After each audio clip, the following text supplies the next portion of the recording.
She was 8 months pregnant when she collapsed in a pool of her own blood. Her husband was supposed to be in London. He told her he was closing a $1 billion deal. He promised to call every night. But when her brother checked the GPS, Marcus Bennett was not in London. He was 20 minutes away, at another woman's apartment, while his wife was dying on their kitchen floor. What Rachel discovered next would shatter everything she believed about her marriage, her life, and the man she trusted with her future. But here is what Marcus did not expect. He thought Rachel would break. He thought she would accept whatever crumbs he offered and disappear quietly. He was wrong. Because the woman who survived that night was not the same woman who collapsed. She was stronger, smarter, and absolutely determined to destroy the man who betrayed her. This is the story of how a pregnant wife went from victim to victor. And trust me, you are not ready for the twists ahead. Value statement. Before we begin, I want you to know something important. This story is not just entertainment. It is a survival guide disguised as drama. Inside this 90-minute journey, you will learn how to recognize the signs of gaslighting before it destroys your reality. You will understand how powerful people manipulate systems to silence their victims. And most importantly, you will discover that no matter how hopeless things seem, fighting back is always possible. Every betrayal Rachel faces, every trap she falls into, every victory that gets stolen from her, contains a lesson that could save your life or the life of someone you love. So listen carefully. Take notes if you need to, because the knowledge hidden in this story is worth more than any billionaire's fortune. The 911 call crackled through the emergency dispatch center at 11:47 on a Saturday night. A woman's voice, trembling with barely contained panic, cut through the static. "My sister is 8 months pregnant. There is blood everywhere. Please, you have to send someone now." The dispatcher maintained her professional calm. "Ma'am, I need you to stay on the line. What is your location?" 427 Whitmore Drive in Greenwich, Connecticut. "It is the Bennett estate. Please hurry. She is not moving. Is she breathing?" A pause. The sound of someone pressing their ear close to another person's face. "Yes, barely, but there is so much blood. Oh, God, there is so much blood. Help is on the way, ma'am. Stay with her. Keep her warm if you can." The call ended, but the echoes of that desperate voice would ripple through the lives of everyone involved for years to come. Because the woman bleeding out on the pristine white marble floor of her dream home was about to discover that the life she thought she was living had been nothing but a carefully constructed lie. And her husband, the man who had promised to love and protect her until death do them part, was not in London closing a business deal. He was 20 minutes away in the arms of another woman. Just 12 hours earlier, Rachel Bennett had been the picture of happiness. At 32 years old, she had everything a woman could want. A stunning Connecticut mansion that had been featured in Architectural Digest, a husband worth over $2 billion, and a baby girl due in just 4 weeks.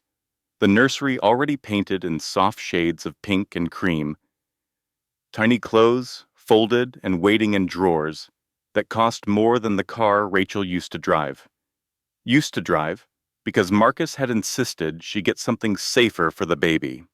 The Tesla Model X sat in the garage now, sleek and silent, while Rachel's beloved 10-year-old Honda Civic had been donated to charity without her permission. "It is just a car," Marcus had said when she protested. "I am trying to protect our family." That was Marcus, always protecting, always providing, always knowing what was best. Rachel stood in the grand living room of their home, arranging white roses in crystal vases for the baby shower that would begin in just a few hours. 30 of her closest friends and family members would be arriving soon to celebrate the impending arrival of baby Emma. Well, Marcus's friends' wives, mostly, Rachel's actual close friends had slowly drifted away over the 3 years of her marriage. Diane was the only one who had stuck around, and even she had started making comments about how Rachel never seemed available anymore. The first contraction hit while Rachel was adjusting the placement of a gift table. She gasped, her hand flying to her swollen belly, but then she laughed it off. Braxton Hicks. She had been having false contractions for weeks now. Dr. Patterson had assured her it was completely normal, especially for first-time mothers. The second contraction came 5 minutes later, stronger this time. Rachel set down the vase she had been holding and took a deep breath. She was probably just tired. She had been on her feet all morning, refusing to let the caterers handle the decorations because she wanted everything to be perfect. Marcus would have hired someone to do all of this, of course. He had offered repeatedly, but Rachel had insisted on doing it herself. It was one of the few things in her life that still felt like hers. She pulled out her phone to text him, just to hear his voice, just to feel connected to him, even though he was thousands of miles away. "Hey, honey. Shower's coming together beautifully, missing you. Call when you can?" She stared at the screen, waiting for the 3 dots that would indicate he was typing a response. Nothing. Marcus was in London, supposedly closing a deal that would expand Bennett Technologies into European markets. He had left 3 days ago with promises to call every night, but his phone had been going straight to voicemail for the past 48 hours. Important negotiations, his assistant Jennifer had explained when Rachel called the office. He specifically asked not to be disturbed except for emergencies. The third contraction brought Rachel to her knees. This time, there was no mistaking it for Braxton Hicks. The pain radiated through her entire body like fire, stealing her breath and her ability to think. She grabbed the edge of the gift table, trying to steady herself, and that was when she looked down. Blood was pooling on the white marble floor beneath her feet. Too much blood. Rachel screamed for help, but the caterers were in the kitchen, and the house was too large for anyone to hear. She fumbled for her phone with shaking hands, her vision already starting to blur at the edges. She tried Marcus first. Voicemail. She tried Jennifer. No answer. With the last of her strength, she dialed the one person she knew would come no matter what. "Tyler," she gasped when her brother answered. "Something is wrong. The baby. There is so much blood. Rachel, where are you?" "Home. I am at home." "Tyler, I think I am dying."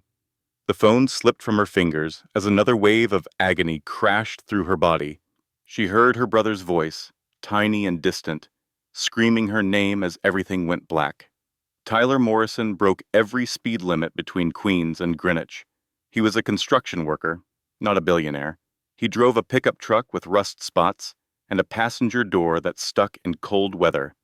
The Greenwich police would have had every right to pull him over for doing 90 in a 55 zone, but something about the look on his face must have told them this was not a man to stop.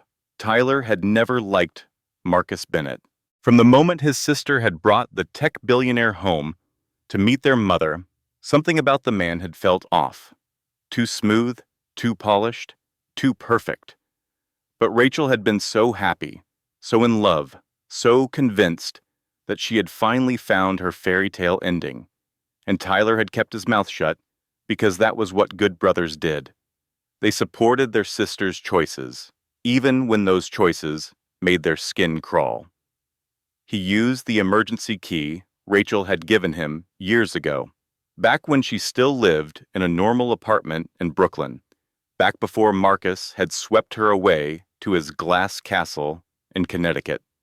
The front door swung open, and Tyler's heart stopped.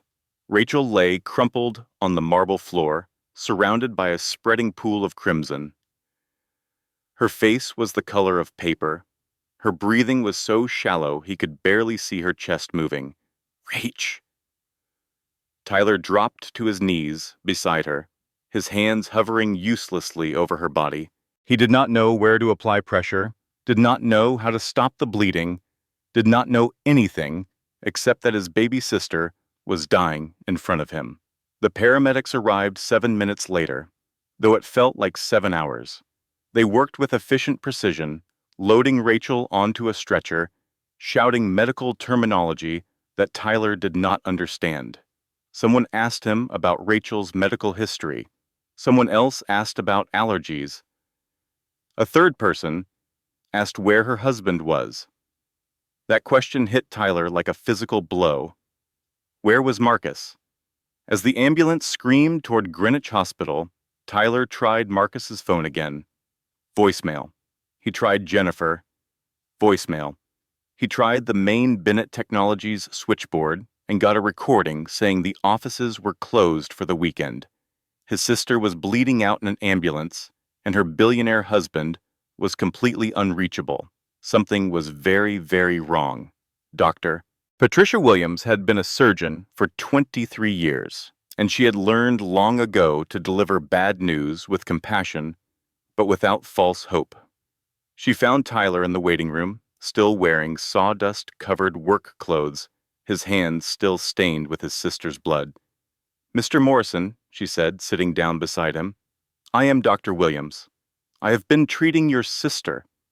Tyler jumped to his feet. "Is she okay? Is the baby okay?" Dr. Williams gestured for him to sit back down. Her dark eyes were kind, but serious. "Your sister experienced a severe placental abruption. That means the placenta separated from the uterine wall before delivery. It caused massive internal bleeding." Tyler felt like the floor was tilting beneath him. "What does that mean?" "It means we need to perform an emergency cesarean section immediately. The baby is in distress, and Rachel is losing blood faster than we can replace it." Dr. Williams paused, making sure Tyler was following. "I will not lie to you. This is a life-threatening situation for both of them. But you can save them, right? You can save them both? We are going to do everything we can, but I need you to sign consent forms. You are listed as Rachel's emergency contact." Tyler stared at her. "I am her emergency contact. What about her husband?" Dr. Williams' expression flickered with something that might have been disapproval. "According to our records, you are the primary emergency contact. We have been unable to reach Mr. Bennett." Tyler signed the forms with hands that would not stop shaking. As Rachel disappeared behind Bahrain operating room doors, he sank into a plastic chair and stared at his phone. He tried Marcus one more time. Voicemail. Something in Tyler's gut twisted. Marcus Bennett was many things, most of them unpleasant, but he was not careless with communication.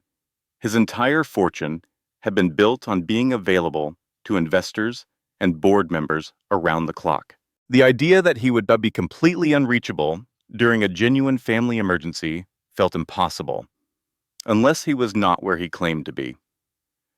Tyler pulled up the Find My Friends app that Rachel had insisted they all download years ago, back when their mother was still alive and worried about everyone's safety. Rachel's dot showed her at the hospital, which made sense. Tyler's own dot showed him in the same location. And Marcus's dot showed him in Stamford, Connecticut. Not London, not an airplane somewhere, over the Atlantic. Stamford, 20 minutes away. Tyler stared at the screen for a long moment, his exhausted brain struggling to process what he was seeing. There had to be a mistake. Maybe Marcus had just landed at a private airport. Maybe his phone was connecting to a wrong tower. Maybe there was some perfectly innocent explanation. But Tyler had been a soldier before he became a construction worker. He had learned to trust his instincts. And his instincts were screaming that Marcus Bennett was exactly where the app said he was, doing something he definitely should not be doing while his wife fought for her life. Tyler screenshot the location and saved it to his phone. Then he settled in to wait. The surgery took 5 hours. Tyler paced the waiting room like a caged animal, drinking vending machine coffee that tasted like battery acid. ignoring calls from concerned relatives who had heard about the canceled baby shower. At 2:17 in the morning, Dr. Williams finally emerged. Her scrubs were stained with blood, but she was smiling. "She made it," Dr. Williams said. "It was close, very close, but your sister is a fighter." Tyler felt tears streaming down his face before he even realized he was crying. "And the baby? Your niece is small but strong. 4 pounds, 2 ounces. She will need to stay in the neonatal intensive care unit for several weeks. But her vitals are good. She is a fighter, just like her mother. Can I see them? Rachel is still unconscious, but you can see the baby." Tyler followed Dr. Williams through a maze of corridors to the NICU. Through a glass window, he could see rows of incubators, tiny humans surrounded by machines and tubes. Dr. Williams pointed to one of them. "That is Emma." Tyler pressed his palm against the glass. The baby was impossibly small, her skin almost translucent, her tiny chest rising and falling with each breath. She had a shock of dark hair, just like Rachel. "Your mom is going to be okay, little girl," Tyler whispered. "And I am going to make sure your dad gets here, even if I have to drag him back myself." But first, he needed to find out where Marcus Bennett really was. Diane Torres arrived at the hospital at 3 in the morning, still wearing pajamas under her coat. "Tyler, what the hell happened?" She ran to him, her dark eyes wide with fear. "I saw Rachel's text about the shower being canceled and then nothing. I have been calling her for hours." She collapsed. "Placental abruption. They had to do an emergency C-section. Oh my God." Diane sank into a chair. "Is she okay? Is the baby okay?" "They're both going to make it. But Diane, I need to show you something." Tyler pulled out his phone and showed her the screenshot of Marcus's location. Diane stared at it for a long moment. "That is not London. No, it is not. Where is that?" "Stamford. Some apartment complex off exit 5. Diane's expression hardened. "That son of a bitch. I do not want to jump to conclusions," Tyler said, even though he had already jumped to several. "Maybe there is an explanation." "Tyler, the only explanation for a married man to be at an apartment in Stamford instead of London while his wife almost dies is the explanation we are both thinking." Tyler knew she was right. He had known it the moment he saw that location dot, but he needed proof. Rachel deserved proof. "I know a guy," Diane said slowly, "a private investigator. He is expensive, but he is good. He found my ex-husband's hidden bank accounts during the divorce." "How expensive?" "Expensive enough that a construction worker from Queens probably cannot afford him." But Diane pulled out her phone. "Lucky for you, a paralegal with a grudge against cheating husbands knows how to negotiate a payment plan." Marcus Bennett walked into Greenwich Hospital at 9:15 the next morning, looking every inch the concerned billionaire husband. He was carrying an enormous bouquet of white roses and wearing an expression of carefully calibrated worry. His suit was immaculate. His hair was perfectly styled. His shoes probably cost more than Tyler's monthly rent. "Rachel, my God," Marcus said, sweeping into her hospital room like he owned the place, which Tyler realized he might actually partly own, given the Bennett name on the new pediatric wing. "I came as soon as I heard." Rachel was awake now, pale and weak but alert. She had been asking for Marcus since the moment she regained consciousness, convinced that he must be frantic with worry. Tyler watched his sister's face light up when she saw her husband, and something in his chest cracked. "Marcus," Rachel breathed. "You are here." "Of course I am here." Marcus kissed her forehead, his hand resting gently on her cheek. "I caught the first flight back from London the moment Jennifer told me what happened. The satellite communications were down during my meetings. I had no idea anything was wrong. The lie was so smooth, so seamless, so perfectly delivered.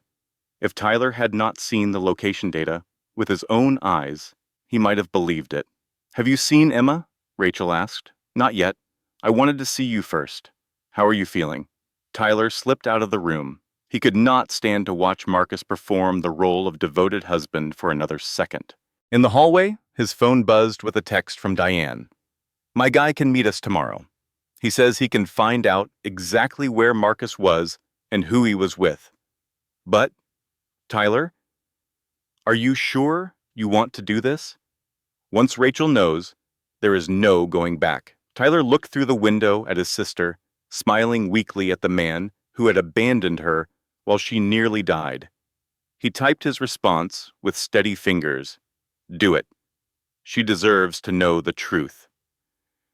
Carl Mendez looked nothing like a private investigator. In his faded jeans and Yankees hoodie, nursing a cup of bodega coffee, he could have been any middle-aged guy killing time in a Manhattan diner. But his eyes told a different story. They were sharp, observant, constantly scanning the room like a man who had spent decades cataloging human behavior. "So," Carl said, sliding into the booth across from Tyler and Diane, "you think your brother-in-law is stepping out on your sister while she is in the hospital with their premature baby?" Tyler nodded grimly. "I know how it sounds. It sounds like every case I have taken in the last 30 years. Carl shrugged. Rich guys cheating on their would-be-able is not exactly breaking news. The only question is how sloppy he is being about it. He was at an apartment in Stamford the night she almost died," Diane said. "His phone showed him there." Carl raised an eyebrow. "You have location data? Screenshot from Find My Friends?" "That is a start."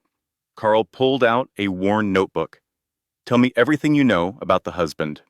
Name, business, routine, anyone he might be sleeping with." Tyler and Diane spent the next hour laying out everything they knew about Marcus Bennett. His company, Bennett Technologies, his obsessive work schedule, his business trips that seemed to happen more and more frequently, the young woman he had hired 18 months ago as head of strategic development, Victoria Chase, Diane said. "She is 27, looks like a Victoria's Secret model, and Marcus talks about her like she invented the internet." Carl wrote the name down. "How does your sister feel about this Victoria?" Tyler thought about the few times Rachel had mentioned her. She said Marcus thinks Victoria is brilliant, has vision that most people cannot understand. Carl snorted. "Yeah, I bet she has vision. The vision is usually about 6 feet tall, with legs that go on forever." He closed his notebook. "Give me a week. I will find out exactly what your boy Marcus has been up to." 3 days later, Carl called with his first report. "Your brother-in-law has not been to London in 6 months," Carl said. "His private jet, tail number November 787 Romeo. Mike was supposed to fly to Heathrow last week, but the flight plan was amended. Twice? Where did he actually go?" "First to Los Angeles, then to Cabo San Lucas, Mexico. He landed there the night your sister collapsed." Tyler felt his blood pressure spike. "Mexico? Gets better. Immigration records show 2 passengers on that flight, Marcus Bennett and Victoria Chase. They stayed at a resort called Casa del Mar, Presidential Suite, 4 nights." Tyler closed his eyes. He had known on some level that this was coming, but hearing it confirmed still felt like a punch to the gut. "There is more," Carl continued. "I have a contact in Cabo, photographer who does work for celebrity magazines. He got pictures." "What kind of pictures?" "The kind that would make your sister's divorce lawyer very happy." Tyler stared at the photographs spread across Carl's desk. Marcus and Victoria, walking hand in hand along a private beach. Victoria feeding Marcus strawberries at a candlelit dinner. Marcus kissing Victoria's neck while she laughed, her head thrown back in genuine joy. But the most damaging photo showed them at the resort spa. Marcus's wedding ring was clearly visible on a table beside the massage bed. And on Victoria's left hand, catching the Mexican sunlight, was an engagement ring that must have cost a fortune. Tyler zoomed in on the image. That ring is huge. At least 5 carats, Carl confirmed. Custom setting. I had a jeweler friend take a look. He estimates it cost somewhere north of $200,000. Rachel's engagement ring had been beautiful, but nothing like that. Marcus had made a big show of saying he wanted to upgrade it someday, when the company was more established. Apparently, he had upgraded, just not for Rachel. When did he propose to Rachel? Carl asked. 2.5 years ago. Well, he proposed to Victoria 3 weeks ago, at a private dinner in Malibu. I have the restaurant receipt. He ordered a $9,000 bottle of champagne. Tyler felt sick. This was not just an affair. This was a parallel life. Marcus had been building a future with another woman, while his wife sat at home, pregnant with his child, believing every lie he told her. She needs to know, Tyler said. Carl nodded slowly. She does. But here's the thing about delivering news like this. Timing matters. Your sister just had major surgery. Her baby is still in intensive care. If you drop this on her now, it could destroy her. And if I wait, Marcus has more time to cover his tracks. True. Carl leaned back in his chair. So you have to decide. What is more important right now, justice or your sister's health? It was an impossible question. Tyler did not know the answer, but Rachel made the decision for him. Rachel was sitting up in her hospital bed when Tyler arrived that afternoon. Something was different about her. The color had returned to her cheeks, and there was a sharpness in her eyes that Tyler had not seen in years. I need to talk to you, Rachel said. Close the door. Tyler did as she asked, his heart hammering. I have been thinking, Rachel continued, about the night I collapsed, about Marcus being unreachable, about how he just happened to catch the first flight back from London the moment he heard. Rach, maybe you should rest. I am done resting. Rachel's voice was steady. I have been lying in this bed for 3 days with nothing to do but think. And things are not adding up. What do you mean? Marcus said he was in crucial negotiations, that the satellite communications were down. That he came straight from the airport. Rachel shook her head. But Tyler, I know my husband. When he comes back from a long flight, he looks exhausted. His clothes are wrinkled. He has that stale airplane smell.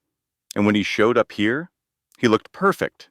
Fresh suit, perfect hair, like he had just stepped out of the shower. Rachel's eyes met Tyler's. He was not in London, was he?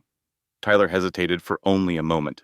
Then he pulled out his phone and showed her the location screenshot. And the photographs. Rachel's face went through a series of expressions as she looked at each image. First confusion, then disbelief. Then a kind of hollow shock that was worse than screaming would have been. That is not possible, she whispered, staring at the picture of Marcus kissing Victoria on the beach. He was in London. There has to be an explanation. Rach, the flight records do not lie. Rachel kept scrolling through the photos. When she reached the one showing Victoria's engagement ring, her hand flew to her own wedding set. A modest 3-carat diamond that had seemed enormous 3 years ago. Compared to Victoria's ring, it looked almost ordinary. He proposed to her, Rachel said flatly. While I was carrying his child, he proposed to another woman, 3 weeks ago, in Malibu. Rachel was quiet for a long moment. Then she closed the phone and handed it back to Tyler. I want to see Emma, she said. Rach, we should talk about this. We should call a lawyer. I need to see my daughter. Tyler helped Rachel into a wheelchair, recognizing the tone in her voice. It was the same determined quiet she had used when their father left when they were kids, when she had decided to put herself through college, waiting tables. When she had built her career from nothing before Marcus had convinced her to give it all up. Rachel Morrison, before she became Rachel Bennett, had been a fighter. and Tyler was starting to see glimpses of that woman again. In the NICU, Rachel pressed her hands against Emma's incubator and began to cry. But these were not tears of self-pity. They were tears of rage. "He knew," she said softly. "When I called him 2 days before, I collapsed to tell him I was not feeling well. He knew he was going to Mexico with her. He kissed me goodbye that morning, Tyler. He told me he loved me. And the whole time, he was planning to propose to someone else." Tyler watched his sister's face transform. The naive woman who had trusted blindly was disappearing, replaced by someone harder, someone focused. "How long do you think this has been going on?" Rachel asked. "Carl is still digging, but based on the flight records, they have taken at least 6 trips together in the past year. Always when Marcus told you, he was traveling for business." Rachel was quiet for several minutes, her hand resting on the warm plastic of Emma's incubator. When she spoke again, her voice was steadier. "I want to know everything, every trip, every lie, every dollar he spent on her. I want receipts, photos, bank records, everything." "Rach, maybe you should focus on recovering first." "This can wait." "No, it cannot." Rachel turned to face him, and Tyler saw steel in her eyes that he had never seen before. "Because he is going to come back eventually. And he is going to have explanations for everything. He is going to make me feel crazy for doubting him. He is going to turn this around and make it my fault somehow." Tyler recognized the truth in that. Marcus had a talent for manipulation, for making other people question their own perceptions. "But if I have proof," Rachel continued, "if I have evidence he cannot deny or explain away, then I have power. For the first time in 3 years, I will have power." "What are you going to do?" Rachel looked back at Emma, sleeping peacefully despite the machines keeping her alive. "I am going to protect my daughter, and I am going to make sure Marcus Bennett pays for every single lie he has told me." 2 weeks later, Rachel was discharged from the hospital. Emma would need to stay in the NICU for several more weeks, but Rachel was finally strong enough to leave. She did not go back to the mansion in Greenwich. Instead, she checked into a hotel near the hospital, claiming she wanted to be close to Emma. The truth was simpler and more painful. She could not bear the thought of returning to the house where she had collapsed, where every room held memories of the life she had thought she was living. Diane helped her settle in, bringing takeout and wine and the kind of no-nonsense friendship that Rachel had desperately needed. "So, what is the plan?" Diane asked, pouring 2 generous glasses of Pinot Noir. "First, I need a lawyer. A good one. Someone who specializes in high-asset divorces and is not afraid to go up against a billionaire." Diane grinned. "Girl, I have been waiting 3 years to hear you say that. I know exactly who you need." Helena Cross was everything Rachel had hoped for and more. At 48, she had built her reputation as Manhattan's most effective divorce attorney by refusing to be intimidated by powerful men and their expensive legal teams. Her office was decorated with framed newspaper articles about settlements she had won, each one featuring a wealthy husband who had underestimated her. "Your case is a nightmare," Helena told Rachel bluntly as they sat in her midtown office. "But it is a nightmare with potential." "What do you mean?" "The good news is that adultery gives us leverage, especially when combined with abandonment during a medical emergency. The bad news is that you signed a prenuptial agreement that is essentially bulletproof under normal circumstances." Rachel's heart sank. The prenup had been Marcus's condition for marriage. She had signed it without really reading it, too in love to imagine she would ever need to. "What makes circumstances abnormal?" "If we can prove the marriage was entered into under false pretenses," Helena said, "or if we can demonstrate that Marcus was already engaged in deceptive practices when you signed the agreement, we might be able to void it entirely." The private investigator has been documenting Marcus's trips with Victoria going back 18 months. That predates Emma's conception. Helena's eyes gleamed. That is helpful. But we need more. Financial records showing deception, evidence of hidden assets, proof that Marcus was planning to leave you while keeping you in the dark about the family's true financial situation. How do we get that kind of evidence? Helena smiled, and there was something predatory in it. We make him think he has won, then we watch him get careless. The plan Helena outlined was risky but brilliant. Rachel would play the role of the defeated wife, grateful for whatever settlement Marcus was willing to offer, focused on Emma's health rather than fighting about money. Meanwhile, Helena's team would conduct forensic accounting of Bennett Technologies.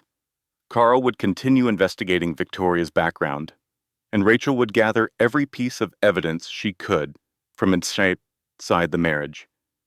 The key is making them believe you are not a threat, Helena explained.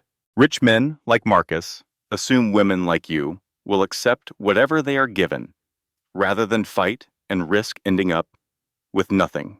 We use that arrogance against him. What if they are right? What if I fight and lose everything? Helena leaned forward. Then you lose everything with your dignity intact, and your daughter knowing her mother was brave enough to fight for her. Rachel thought about Emma, so small and fragile in her incubator. She thought about all the things she wanted to give her daughter. Security, stability, a mother who did not let herself be walked over. When do we start? Helena smiled. We already have. That evening, Rachel returned to the Greenwich mansion for the first time since her collapse. Marcus was waiting in the living room, champagne chilling in a silver bucket. His smile was warm and welcoming, the perfect picture of a husband overjoyed to have his wife home. I thought we should celebrate, he said, pouring 2 glasses. Emma is doing so well. And you are finally out of that hospital. This is thoughtful. Rachel accepted the glass, but did not drink from it. She had noticed over the years that Marcus's generosity always coincided with his guilt about something. I have been thinking about our future, Marcus continued, about what kind of life we want to build for Emma. Rachel arranged her face into an expression of hopeful interest. Oh, I know my traveling has put strain on our marriage, so I have been considering restructuring my responsibilities at the company. Promoting Victoria to Chief Operating Officer. She has been handling more of the day-to-day operations anyway, and she is incredibly capable. It would free me up to spend more time with you and Emma. Rachel's stomach churned. Marcus was essentially offering to promote his mistress while pretending it was a sacrifice for his family. That sounds like a big responsibility for someone so young, Rachel said carefully. Age does not matter when you have vision. Victoria sees the future of technology in ways that most people cannot comprehend. I am sure she does. Marcus missed the sarcasm entirely. Actually, I was thinking you might like to meet her properly. She has been asking about you, worried about your health. The audacity was breathtaking. But Rachel smiled and nodded and played the role of grateful wife. Maybe once I ain't them feeling stronger, she said. Of course, there is no rush. Marcus's phone buzzed. He glanced at it with an expression Rachel recognized. The same anticipatory smile. The same secretive pleasure. I should take this. Business emergency. He stepped out onto the terrace, and through the glass doors, Rachel could hear fragments of conversation. Not business talk. Intimate laughter. Whispered endearments. When he returned, his expression was carefully neutral again. Sorry about that. Crisis averted. Rachel excused herself to bed early, claiming fatigue. But she lay awake for hours, listening to the muffled sound of Marcus's voice as he continued his conversation with Victoria. The war had begun, and Rachel was finally ready to fight. 3 weeks after leaving the hospital, Rachel received the news she had been desperately hoping for. Helena called at 7 in the morning, her usually composed voice crackling with excitement. We got them, Helena said. Bennett Technologies has been moving money through offshore accounts for the past 2 years. Shell companies, hidden assets, tax avoidance schemes that border on fraud. Rachel's heart raced. How much money? Conservative estimate? $50 million that should have been declared as marital assets. With this evidence, we can void the prenup and go after half of everything, including the hidden accounts.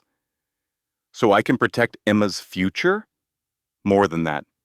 You can make sure Marcus faces real consequences for what he has done. Rachel felt dizzy with relief. For the first time since the nightmare began, she could see a path forward, a way to provide for her daughter without being dependent on a man who had betrayed her in every possible way. What happens next? I am filing papers this afternoon. Emergency motion to freeze all Bennett Technologies assets pending investigation. By tomorrow morning, Marcus will not be able to move a dime without court approval. That evening, Rachel allowed herself to celebrate. Diane came over with champagne. Tyler brought pizza. Emma was doing well enough to be moved out of the NICU next week. Everything was finally coming together. To karma finally doing its job, Diane said, raising her glass. To my sister, Tyler added, who is about to take that snake for everything he is worth. Rachel smiled, feeling genuine happiness for the first time in months. To Emma, to our fresh start. They ate and drank and laughed, and for a few precious hours, Rachel forgot about the betrayal and the pain and the terrifying uncertainty of the past weeks. She checked on Emma via the NICU video feed. Her daughter was sleeping peacefully, gaining weight every day, getting stronger. Everything was going to be okay. The next morning, Rachel woke to a phone call that shattered everything. Mrs. Bennett? It was Jennifer, Marcus's assistant. Her voice was strangely formal.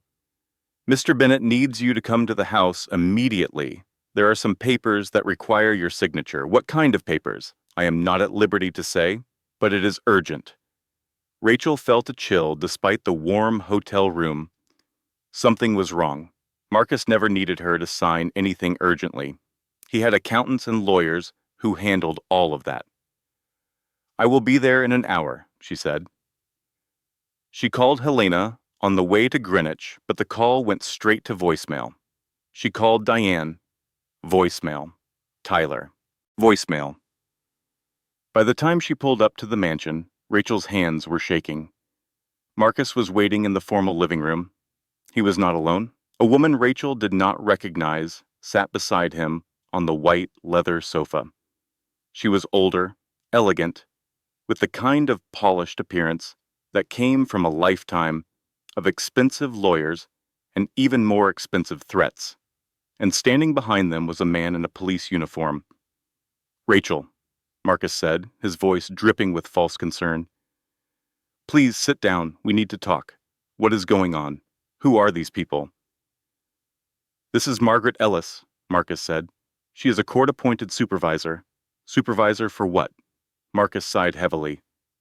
Performing regret with practiced skill. Rachel, I did not want it to come to this, but I have been advised that your recent behavior poses a serious risk to Emma's well-being. Rachel felt like the floor was dropping out beneath her. My behavior? The paranoid accusations, the private investigators, the bizarre belief that I was having an affair instead of conducting business overseas. Marcus shook his head, sadly. Dr. Patterson has expressed concerns about postpartum psychosis. I do not have postpartum psychosis. The symptoms often include denial, the woman named Margaret said primly, along with paranoid delusions, obsessive behavior, and inability to distinguish between reality and fantasy. Rachel's blood ran cold. This was not happening. This could not be happening. What are you saying? The officer stepped forward. He did not look happy about his role in whatever this was. Mrs. Bennett, the court has issued a temporary order restricting your access to your daughter, pending a psychiatric evaluation. Restricting my access? She is my daughter, and she will remain safe in your husband's care while you receive the help you need. Marcus stood, approaching Rachel with arms outstretched. Sweetheart, I know this is hard, but we all just want what is best for Emma, including you getting better. Rachel backed away from him. Do not touch me. You see? Margaret made a note on her clipboard. Paranoid avoidance behavior. Classic symptom. I am not paranoid. I have proof that he was cheating on me. What proof? Marcus's voice was calm, reasonable. Proof that I was at a colleague's apartment discussing business? Proof that I had dinner with coworkers while traveling? Rachel, the mind can interpret innocent events as threatening when it is unwell. The photographs, the flight records, the engagement ring. Marcus spread his hands. What photographs? What flight records? Darling, I have been in London. The whole board can vouch for me. As for an engagement ring, Marcus held up his left hand, his wedding band gleaming. I am already married to the love of my life. Rachel stared at him, her mind reeling. The evidence. Helena had the evidence. Carl had the photographs. I need to call my lawyer, Rachel said. I am afraid that will not be possible right now, Margaret interjected. Part of the evaluation process requires limited contact with outside influences who might be feeding your delusions. This is insane. You cannot do this. The officer shifted uncomfortably. Ma'am, I have a court order here. I am required to escort you to Pinehurst Wellness Center for a 72-hour evaluation. We can do this the easy way or the hard way. Rachel looked from face to face. Marcus, wearing an expression of pained love. Margaret, clinical and detached. The officer, apologetic but determined. She had been outmaneuvered. Completely. Let me get my purse, Rachel said quietly. Let me say goodbye to my daughter. I am afraid that is not possible, Margaret said. Contact with Emma might be triggering for you in your current state. And that was when Rachel understood the full scope of what was happening.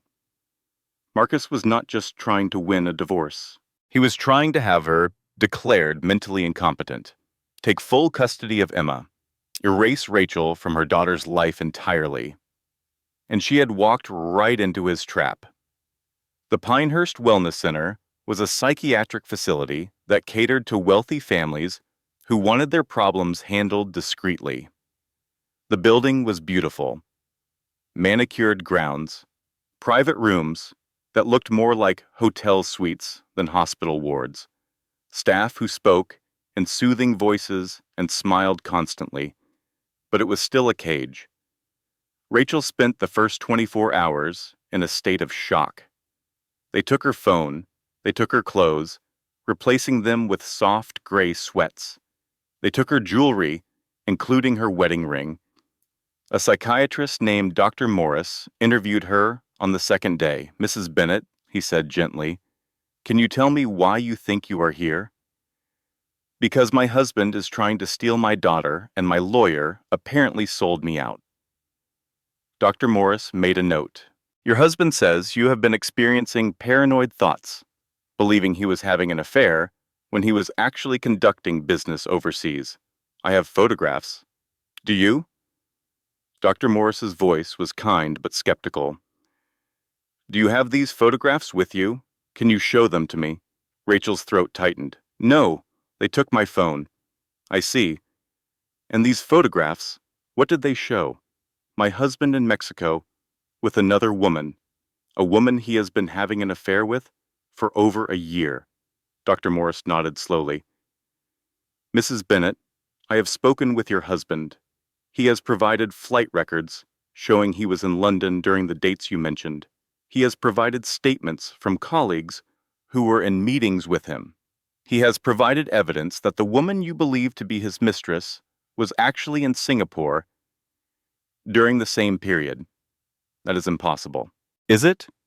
Or is it possible that the stress of your difficult pregnancy, combined with the trauma of nearly losing your life, has affected your perception of events? Rachel stared at him. He was not being cruel. He genuinely believed what he was saying, which meant Marcus had fabricated evidence, real evidence, documentation and witnesses, and whatever else it took to make Rachel's truth look like delusion. She was not fighting a cheating husband anymore. She was fighting a system designed to protect wealthy men from the consequences of their actions, and that system had just swallowed her whole. On the third day, Rachel had a visitor. She was sitting in the common room, staring at a television. She was not really watching when a staff member approached. "Mrs. Bennett, your mother-in-law is here to see you." Rachel did not have a mother-in-law. Marcus's mother had died when he was 12. She walked to the visitor's room on numb legs, unsure what fresh nightmare awaited. The woman sitting at the table was not anyone Rachel recognized. She was in her 60s, silver-haired, with the kind of elegant bearing that spoke of old money and good breeding. "Rachel," the woman said, gesturing to the chair across from her, "please sit. We do not have much time." "Who are you?" "My name is Evelyn Grant. I am Victoria Chase's former mother-in-law." Rachel sat down slowly. Victoria was married? For 3 years. "To my son, Robert." Evelyn's voice was brittle, with controlled anger. "She took him for $4 million and very nearly destroyed our family's reputation in the process. I do not understand. Why are you here?" "Because I have been watching the news. I recognized the signs. The sudden psychiatric commitment. The isolated wife. The husband making sympathetic statements about wanting to help." Evelyn leaned forward. "It is the same playbook she used with Robert. Victoria did this before." Victoria Chase is not her real name. Her real name is Amber Jenkins. She is a professional con artist who has targeted at least 3 wealthy men that I know of. She gets close to them, manipulates them into abandoning their families, then disappears with whatever money she can extract. Rachel felt the room tilting. "But Marcus is not a victim. He was cheating on me. Of course he was. And he is also being played." Evelyn's voice was grim. "Amber does not just target the husbands. She studies the entire family situation. She finds men who are already unhappy, already looking for an excuse to leave. Then she gives them that excuse while positioning herself to profit." "Why are you telling me this?" "Because when Robert finally realized what had happened, it was too late. He had already divorced his wife, alienated his children, and handed over access to accounts he should have protected." Evelyn's eyes were hard. "I will not let another family be destroyed the way mine was." She slid a business card across the table.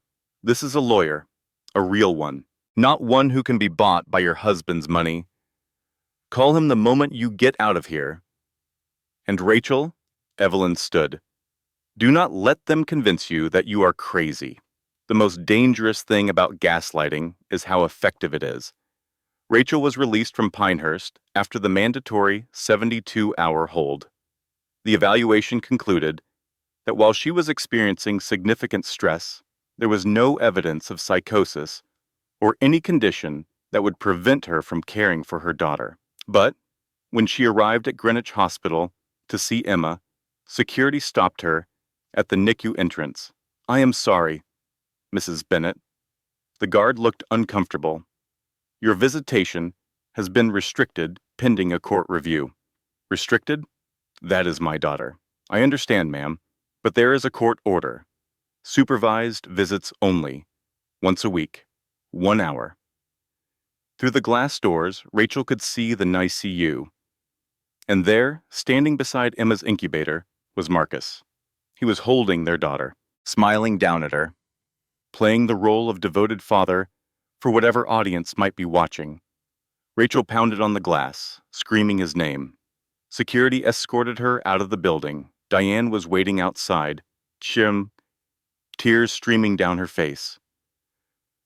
"Rach, I am so sorry. I tried to call. I tried to come to that place. They would not let anyone in. What happened to Helena? Where is the evidence? Gone. All of it." Diane's voice shook. "Helena's firm announced they were no longer representing you due to conflicts of interest. Carl said all his files were stolen from his office. Every photograph, every document, everything. That is not possible. Marcus has resources we cannot even imagine. He had 3 days while you were locked up. 3 days to buy off everyone who was helping you and destroy everything we had gathered.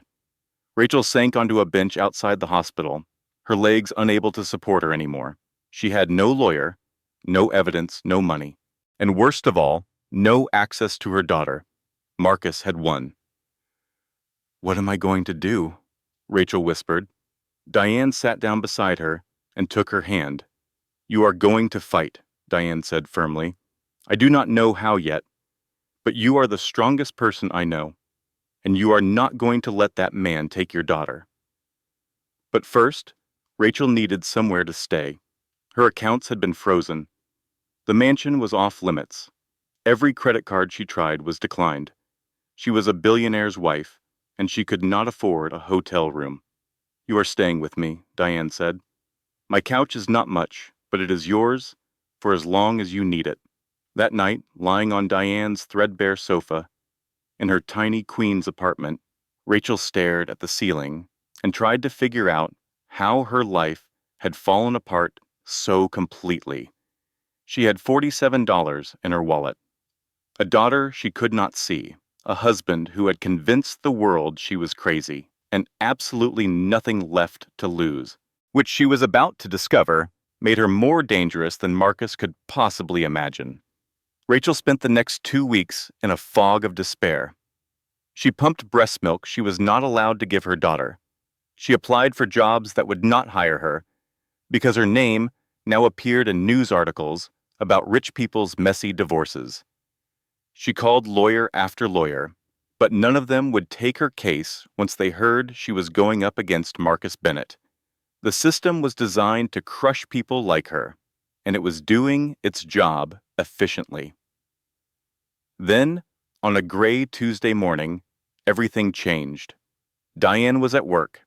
Rachel was alone in the apartment, scrolling through job listings she knew would never lead anywhere, when someone knocked on the door. She was not expecting anyone. She had stopped expecting anything. Through the peephole, Rachel saw a woman she recognized, Victoria Chase. Rachel's hand trembled on the doorknob. Every instinct screamed at her not to open it.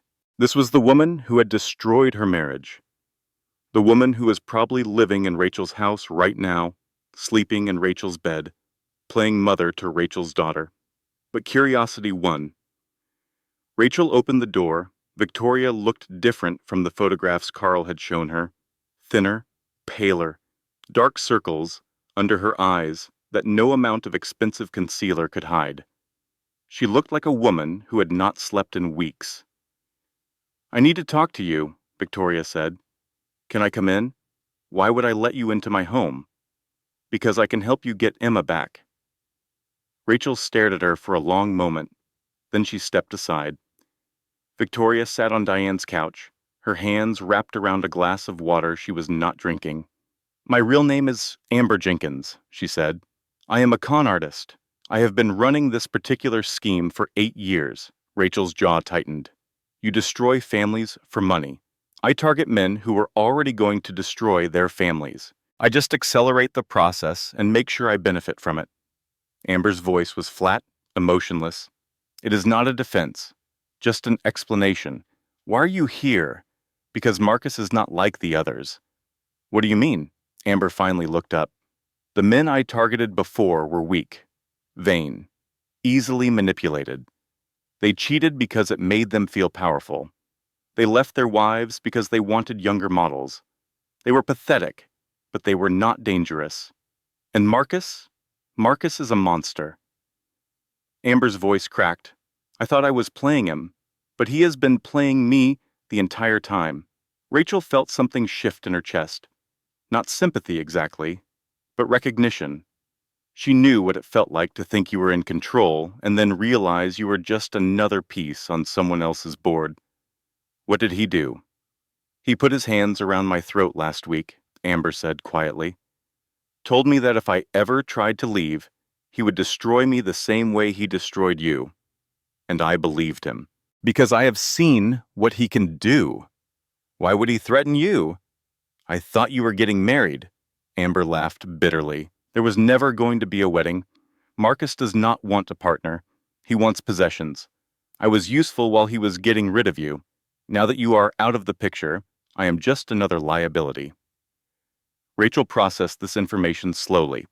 So, you are not here out of guilt. You are here because you need my help. I am here because we both need each other's help. Amber pulled out a USB drive.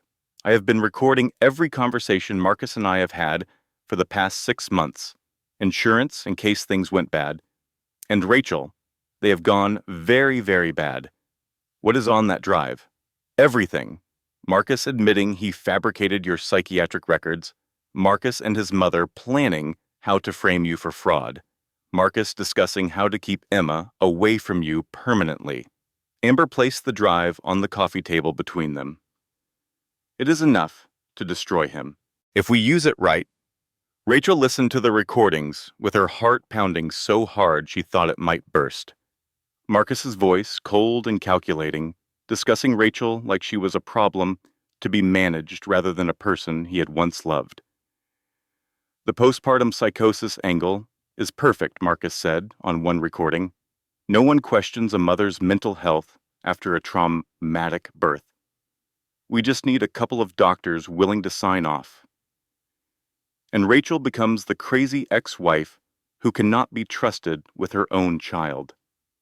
Victoria's voice responded, "And what about me? What is my role after the divorce is final? You will be Emma's stepmother, of course. Eventually, we need to wait a respectable amount of time. But Victoria, you understand how this works. You play your part, and you will be rewarded handsomely." "And if Rachel fights back?" Marcus laughed. "With what?" "I have already bought her lawyer. I am working on the private investigator. And once she is committed for psychiatric evaluation, no one will believe anything she says."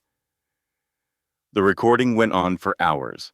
Rachel and Amber listened together, building a picture of systematic destruction that went far beyond a simple affair. Marcus had been planning to get rid of Rachel since before Emma was conceived. The pregnancy had just given him a convenient timeline. That night, Tyler and Diane joined them in the cramped apartment.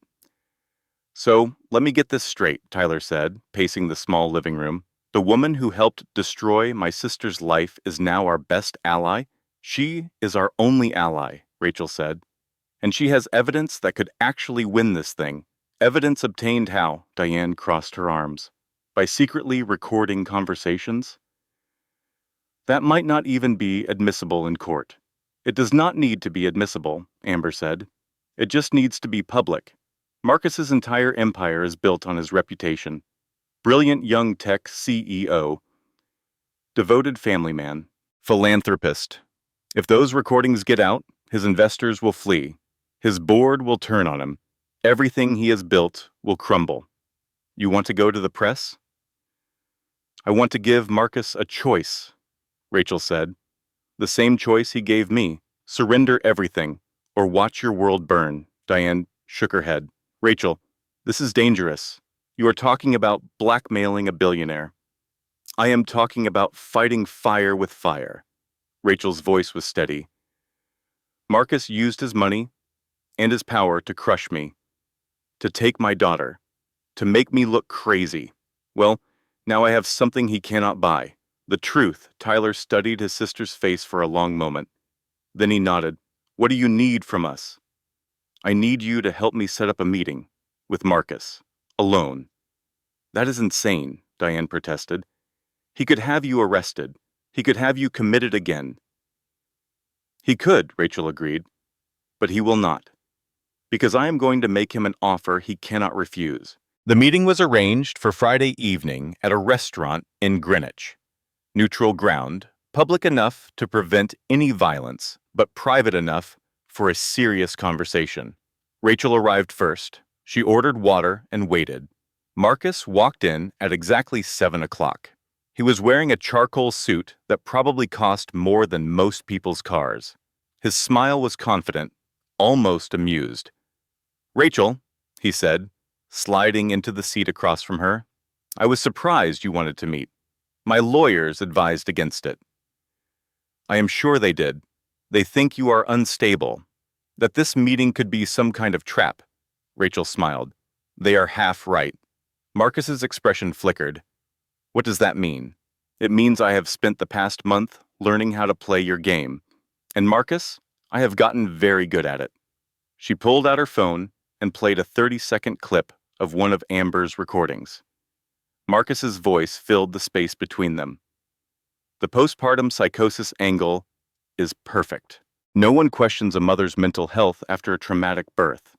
Marcus's face went pale. Where did you get that? Does it matter? Rachel kept her voice conversational, almost pleasant. The point is that I have 12 hours of recordings just like that one. You and Victoria planning to destroy me. You admitting to fraud. You discussing how to bribe officials. That is illegally obtained evidence. It is not admissible. Maybe not in court. Rachel leaned forward, but it would make fascinating listening for your investors, your board members, the journalists who write those glowing profiles about the brilliant young CEO with the perfect family. You are bluffing. Am I? Rachel pulled out a printed email. This is a message from Sarah Chen at the Wall Street Journal. She has been working on a story about tech industry scandals. I have offered her an exclusive. Marcus stared at the paper. His confidence was cracking. What do you want? Rachel listed her terms. Full custody of Emma. Uncontested. The prenup voided. $50 million, which is less than what you hid in those offshore accounts. And Marcus, this is the important part. You will never contact me or my daughter again. No visitation, no phone calls, nothing. That is absurd. It is the price of your reputation. Rachel stood. You have until Monday to decide. If I do not have signed documents by noon, those recordings go public. She walked out of the restaurant without looking back. Her hands were shaking so badly she could barely grip her car keys. But she did not let it show until she was safely in the parking lot. Then she called Diane. It is done. Now we wait. Monday morning arrived with gray skies and a cold rain that seemed to match Rachel's mood. She had not slept more than a few hours since the meeting with Marcus. Every time she closed her eyes, she saw his face, the way his confidence had cracked, the calculation behind his eyes as he weighed his options. She had pushed him into a corner, and cornered animals were dangerous. At 11:45, her phone buzzed with a text from an unknown number. Documents signed. Being delivered to your lawyer now. Rachel stared at the screen. She had given Marcus the name of the lawyer Evelyn had recommended, a man named David Stone who had proven impossible to bribe. Could it really be over? She called David immediately. Mr. Stone, it is Rachel Bennett. Did you receive documents from my husband? I did. David's voice was cautious. Mrs. Bennett, these papers give you everything you asked for. Full custody. The prenup voided. $50 million settlement. Rachel felt tears streaming down her face. So it worked? He actually gave in? It appears so. But Mrs. Bennett, I need you to understand something. I have been practicing law for 30 years. Men like Marcus Bennett do not surrender this easily. What are you saying? I am saying, be careful. Read every word of these documents before you sign anything, and watch your back. That evening, Rachel went to Diane's apartment to celebrate. Diane had bought champagne. Tyler had ordered pizza. Even Amber was there, looking uncomfortable but cautiously hopeful. To getting your life back, Diane said, raising her glass. To Emma, Tyler added, who is finally going to have her mother back. Rachel smiled, but something felt wrong. The victory was too clean, too easy. Marcus Bennett did not lose gracefully. He did not give up $50 million without a fight. So, what was she missing? The answer came at 9:17 in the form of pounding on Diane's door. NYPD, open up. Diane went pale. What the hell?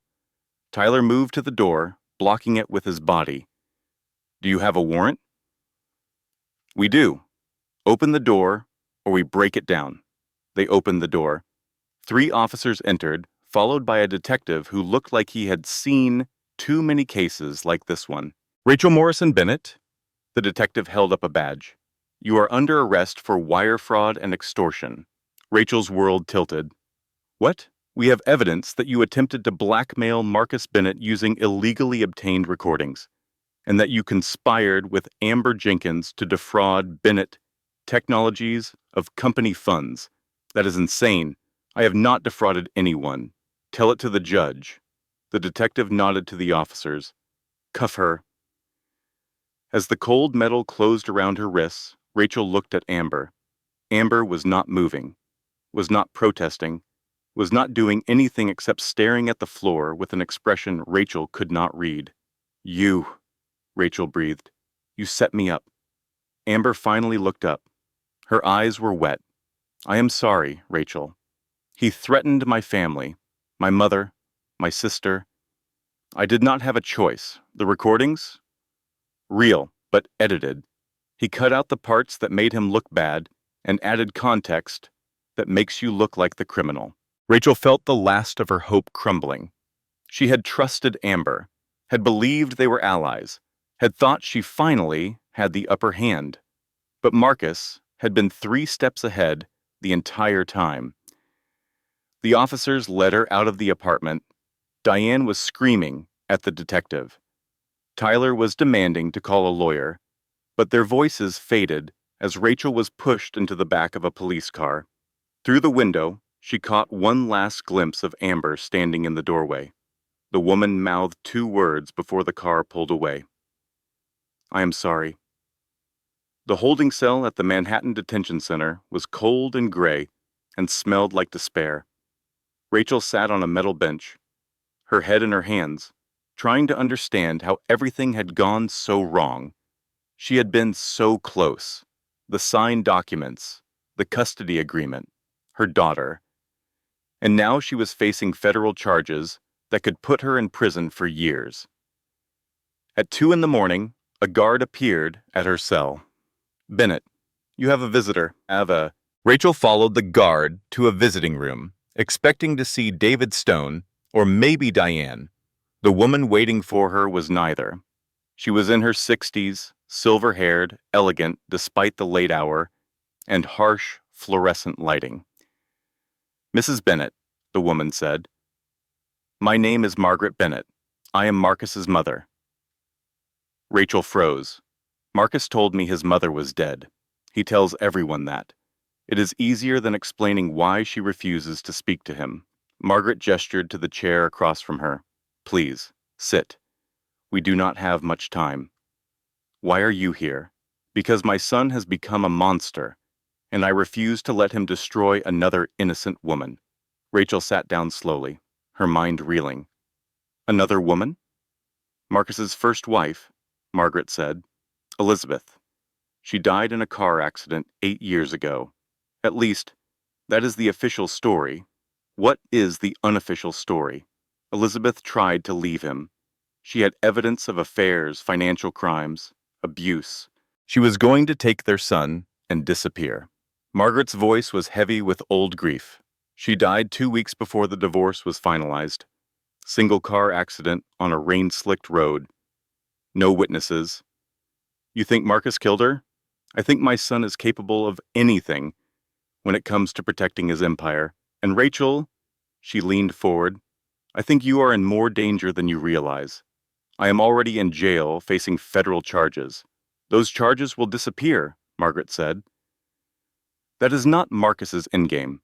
The arrest is just a distraction, a way to keep you locked up while he executes his real plan, which is, Amber Jenkins was never working for Marcus. She was working for me. Margaret pulled out a folder thick with documents. I have been gathering evidence against my son for years, waiting for the right moment to bring him down. And Rachel, that moment is now. The federal charges against Rachel were dropped 72 hours after her arrest. The official explanation was insufficient evidence. The real explanation was far more complicated. Margaret Bennett had spent 20 years building a case against her own son, financial records, witness statements, documentation of bribery, fraud, and worse. Evidence that could not be bought or destroyed because Margaret had hidden it in places Marcus did not even know existed, and now she was finally ready to use it.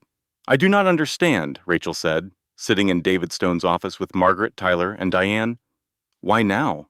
Why help me?" "Because you are the first woman who fought back hard enough to survive," Margaret said. "Elizabeth gave up when things got hard. The others took settlements and signed non-disclosure agreements, but you refused to stop fighting, even when it cost you everything. She could have let Marcus destroy me. She could have. But here's the thing about my son." Margaret's voice hardened. "He has to win. Completely. Totally. He cannot leave enemies behind. If you had taken a settlement and walked away quietly, he might have let you go. But you challenged him, threatened him, and that means he will not stop until you are destroyed. So what do? We destroy him first." The plan Margaret outlined was elegant in its simplicity. Marcus's power came from his reputation, his image as a brilliant, ethical businessman who had built his fortune through innovation and hard work. That image was a lie. Bennett Technologies had been built on stolen intellectual property, partnerships formed through bribery, competitors crushed through illegal means, and at the center of it all was Marcus, a man who had never played by the rules a single day in his life. "I have documents," Margaret said. "Patents that were stolen from small inventors, contracts that were obtained through blackmail, financial records showing systematic fraud." "Why did you not use them before?" "Because I was afraid." Margaret's voice cracked slightly. "Marcus has resources I cannot match. If I had moved against him and failed, he would have destroyed me, and then there would be no one left to stop him." "What changed?" "You," Margaret said simply. "You showed me that it is possible to fight back, that the system can work if you are brave enough to use it." The press conference was held on a Tuesday morning in front of the Manhattan Federal Courthouse. Margaret stood at a podium, flanked by lawyers and surrounded by reporters. Behind her, massive screens displayed the evidence she had spent 2 decades collecting. Rachel watched from a coffee shop across the street, Emma finally in her arms again. The custody order had been reversed 3 days earlier, the judge citing significant evidence of fraud in the original proceedings. Rachel had cried for an hour straight when they placed her daughter in her arms. Now she watched as Margaret systematically dismantled her own son's empire.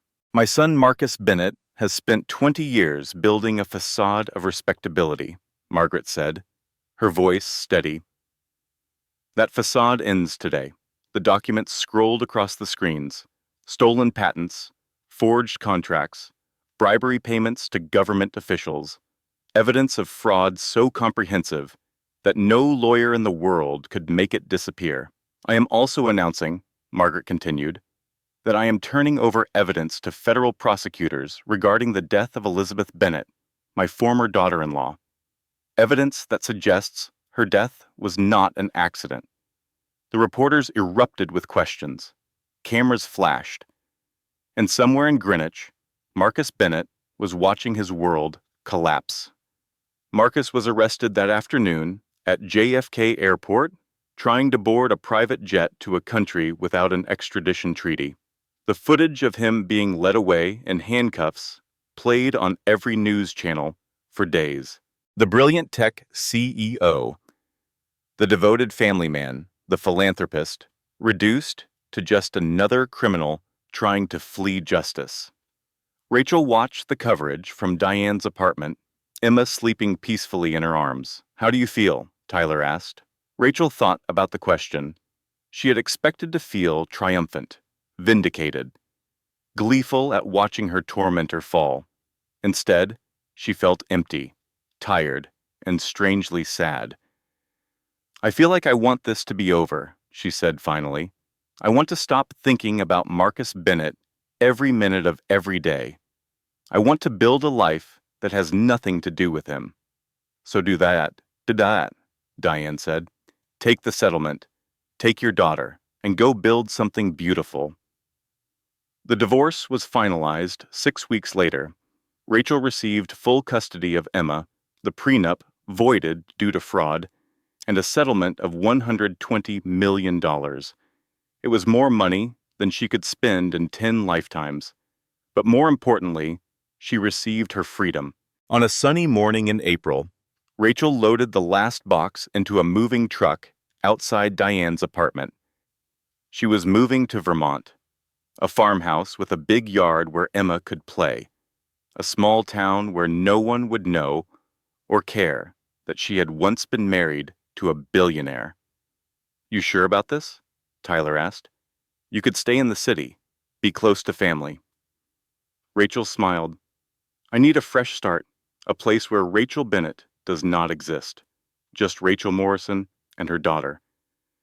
Diane hugged her fiercely. You better visit, and call, and send pictures of Emma every single day.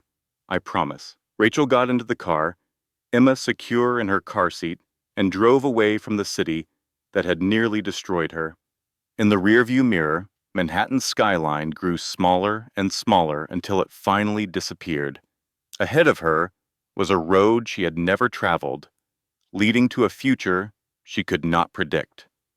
And for the first time, in longer than she could remember, Rachel felt hope.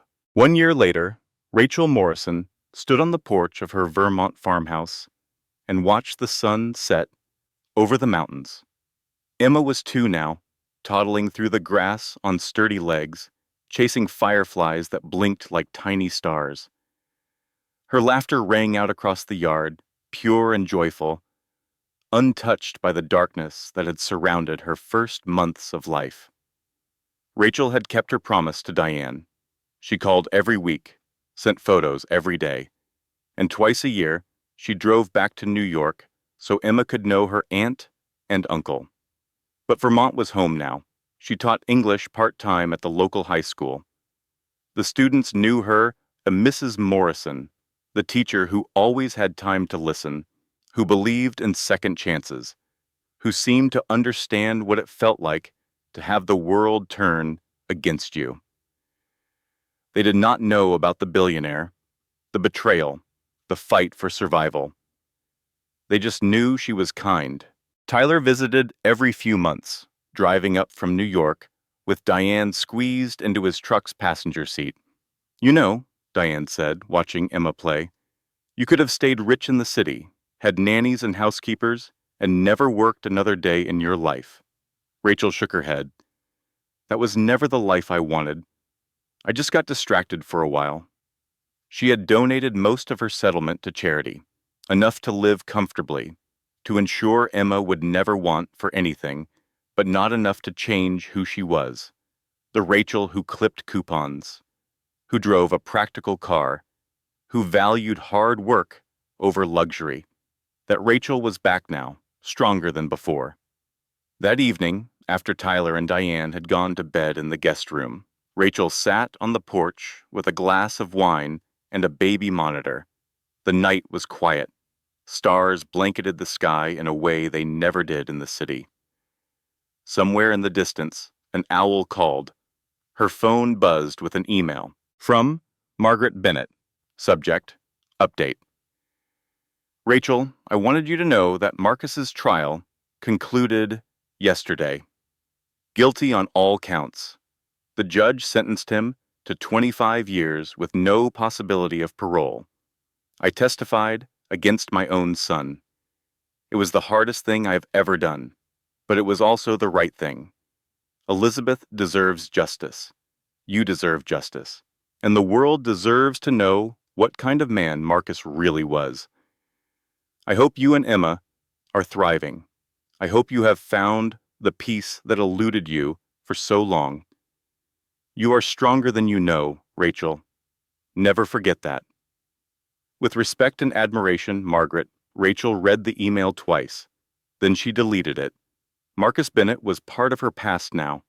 He did not deserve space in her present. 6 months later, on a crisp autumn morning, Rachel was grading papers at her kitchen table when someone knocked on the door. She was not expecting anyone. Through the window, she saw a delivery truck idling in the driveway. A man in a uniform stood on her porch, holding a small package. Rachel opened the door. "Can I help you?" "Delivery for Rachel Morrison." "Sign here, please." She signed and took the package. It was light, barely heavier than an envelope. No return address. Inside, she found a single photograph. It showed a beach, palm trees, crystal blue water, and Marcus Bennett, standing in the surf, holding a baby boy. On the back, written in handwriting she recognized, were 4 words: "See you soon, Rachel." Rachel stood in her kitchen, staring at the photograph, her heart pounding. Marcus was supposed to be in prison, 25 years. No parole, but the man in the photograph was clearly Marcus. Same face, same arrogant stance, same cold eyes. With shaking hands, she called David Stone. "Mr. Stone, it is Rachel Morrison. I need to know if Marcus Bennett is still in custody." A long pause. "Mrs. Morrison, I am afraid I have difficult news. There was an incident during a prison transport 3 weeks ago. Marcus escaped." "Escaped? How is that possible?" "He had help. Inside help. We believe he had been planning it for months. Where is he now? We do not know. He fled the country, somewhere without extradition. The FBI is looking, but frankly, with his resources, he could be anywhere." Rachel felt her world tilting again, the familiar sensation of the ground dropping out beneath her feet. But this time, something was different. This time, she was not alone, not helpless, not afraid. She looked out the window at Emma, playing happily in the yard. Then she looked at the photograph again, the threat it represented, the message it was sending. "See you soon." Marcus wanted her to run, to hide, to spend the rest of her life looking over her shoulder. He wanted her to be afraid. Rachel picked up the phone again. "Tyler," she said when her brother answered, "I need you to come to Vermont. We have a problem." "What kind of problem?" "The kind that does not go away on its own." Rachel's voice was steady. "Marcus is out. He sent me a message. Son of a bitch, I will be there tonight. Bring Diane. And Tyler, pack like you are staying a while." She hung up and walked to the window. Emma was still playing, completely unaware of the shadow that had fallen over their peaceful life. Rachel watched her daughter for a long moment. The old Rachel would have run, would have grabbed Emma and disappeared, started over somewhere new, spent her life hiding from a man who would never stop hunting her. But the old Rachel was gone. In her place was a woman who had survived betrayal, gaslighting, false imprisonment, and the systematic destruction of everything she loved. A woman who had learned that running only delayed the inevitable. Marcus Bennett wanted a fight? Fine, Rachel would give him a war. She walked to her bedroom closet and pulled out a box she had not opened in over a year.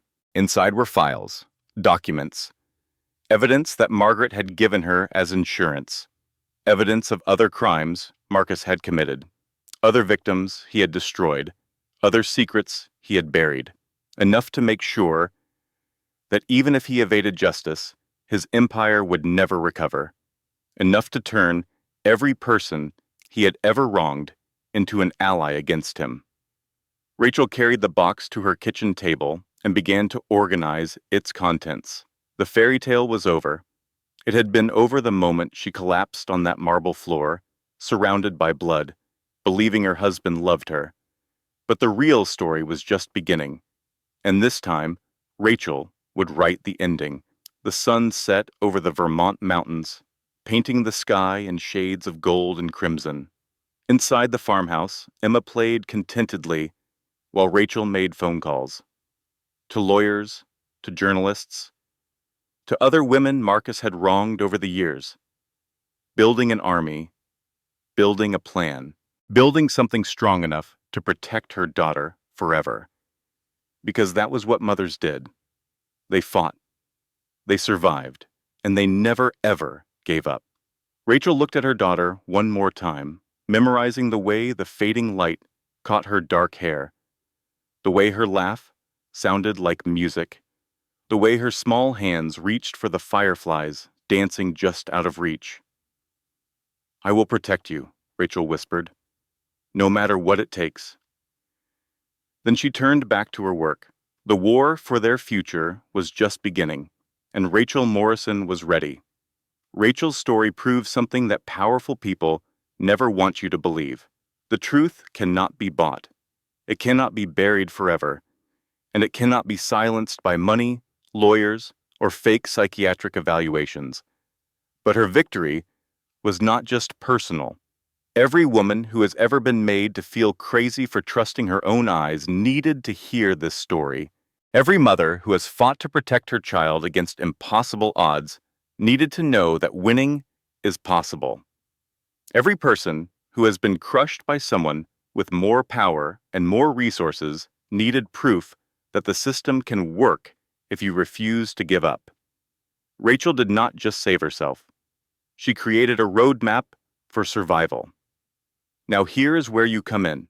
If this story moved you, hit that like button right now. Your single click tells the algorithm that stories like this matter, that truth matters, that women fighting back against powerful men deserve to be heard. Drop a comment below. Tell me which moment hit you hardest. Was it the Nike scene when Rachel pounded on the glass? Was it the betrayal by someone she thought was an ally? Was it the moment she finally stood up and said enough? Your comments create a community, a place where survivors can find each other, a place where people who are going through their own battles can discover they are not alone. Share this video with one person who needs to hear it. Not because you think they are in Rachel's situation, but because knowledge is protection. The more people understand how manipulation works, the harder it becomes for predators to succeed. And if you have not subscribed yet, join our family now. Hit that subscribe button and turn on notifications because next week we are bringing you another story that will challenge everything you think you know about trust, betrayal, and the price of fighting back. Remember this, you are stronger than the people who try to break you. You are smarter than those who underestimate you, and you are braver than you believe. Until next time, keep fighting for your truth. Final disclaimer. This content was carefully researched, developed, and manually edited by our team to deliver meaningful storytelling with real-life lessons. Every twist, every character, and every emotional beat was crafted to entertain, educate, and empower our audience. Thank you for trusting us with your time.